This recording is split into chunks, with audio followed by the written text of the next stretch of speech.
You open Google Analytics. 50 different numbers stare back at you. Sessions, bounce rate, engagement time, event counts, source, medium, some chart you've never clicked on. And somewhere in your head, a quiet voice says, I have no idea which of these actually matters. If you've felt that, this video is for you. By the end, you'll have a simple 3-tier system I call the pyramid framework. It tells you exactly which numbers drive revenue, which numbers explain the revenue, and which numbers you can safely ignore forever. You will never feel lost in a dashboard again. Stay with me. Quick background so you know this isn't theory. I spent years as the data person in marketing teams. My actual job was sitting between marketers and dashboards, translating. Here's what I learned watching hundreds of reporting meetings. Most teams don't have a data problem. They have a too much data problem. They track everything, so they understand nothing.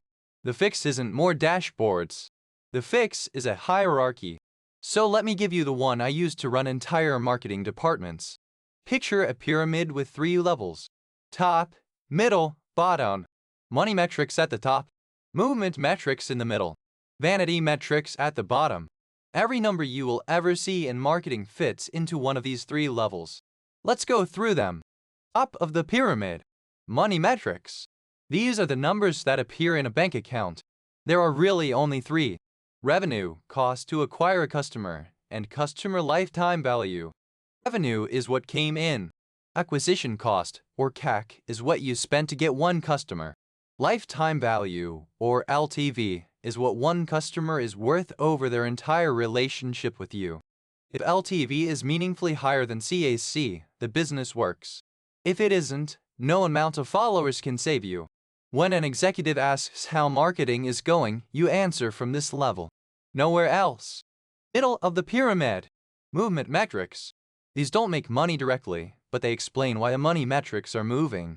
Conversion rate. Click-through rate. Cost per lead. Email open rate. Cart abandonment.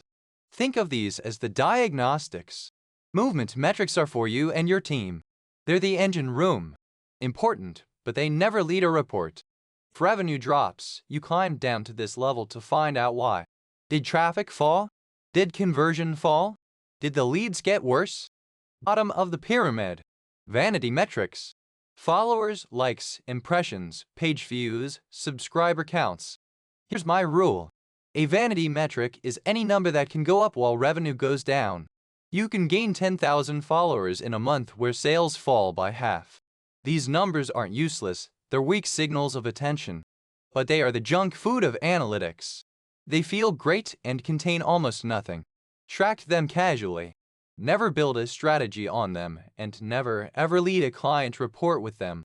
Now let's make this practical, because a framework is only useful if you can run it. Here's the weekly routine. 15 minutes, once a week. Open your dashboard. Write down 3 numbers only. Revenue this week. Customers acquired and what you spent to get them, which gives you CAC. And your best estimate of LTV, which for most small businesses is just average order value multiplied by how many times a typical customer buys in a year. That's your top of pyramid check. Those 3 numbers look healthy, close to the laptop. You're done. Seriously, done. If something looks wrong, and only then, you drop down 1 level. Revenue fell. Okay, was it traffic or conversion? Check sessions, check conversion rate.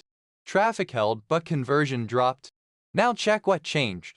A page, an offer, a price. The pyramid isn't just a way to organize numbers. It's a decision path. You start at money, and you only dig when money misbehaves. Let me show you what this sounds like in a real meeting, because this is where careers get made. The beginner says, our engagement was up 30% this month and impressions doubled. The professional says, revenue held at 12 lakh, but CAC rose from 400 to 520 because our best ad fatigued. So this week, we're testing 3 new creatives. Same company, same month. One of those people sounds like an intern and one sounds like a future director. The only difference is which level of the pyramid they speak from. Now the mistakes. Mistake 1, reporting from the bottom up. Beginners lead with likes because likes are easy to find. Executives hear noise. Always report top down. Mistake 2, tracking without deciding. If a metric would never change what you do on Monday, stop tracking it. Every number in your report should have a possible action attached. Mistake 3. Comparing your middle metrics to global benchmarks. Your conversion rate versus some blogs' industry average means very little. Your conversion rate versus your own last 90 days means everything. Compare against yourself. Mistake 4. Checking daily. Daily numbers are noisy and they will drive you insane. Weekly for movement metrics, monthly for the deep dive. Mistake 5. Hiding bad numbers from clients. The fastest trust builder in this entire industry is saying, "This number got worse, here's why, and here's the fix." Clients don't leave over bad months. They leave over surprises. So here's what to do right now. Open your analytics, find your 3 money metrics, and write them on an actual sticky note on your monitor. That sticky note is now your dashboard. Everything else is supporting detail. Then comment below with which level you've been reporting from until today. Top, middle, or bottom. Be honest, nobody starts at the top. I didn't either. I've also put a free one-page pyramid framework cheat sheet in the description with every common metric already sorted into its level, so grab that.